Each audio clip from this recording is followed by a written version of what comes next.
Right now I'm going to show you how to sand and seal your outdoor wood furniture. This will work for any outdoor wood as long as it is real wood.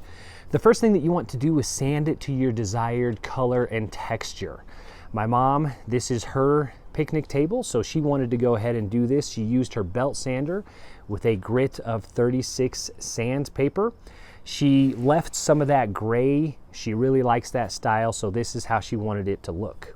After that, we just cleaned it up, wiped off all of that dust and debris, and then we hit it with the Valspar one coat clear sealer. It needs 4 hours before it gets wet again, but it is truly one coat. So just paint it on there, give it 4 hours, then you can put it back outside where it can get wet again. And that is it. It is really that simple. This is something that we will have to do every couple of years just because the sun and the weather really is gonna beat it up and really kind of wear on it. But super easy, sand it down, put that sealer on, and you are good to go. Everything is nice and smooth, and we can have our picnics out here on this table.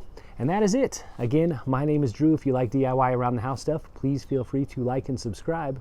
I'll see you in the next one.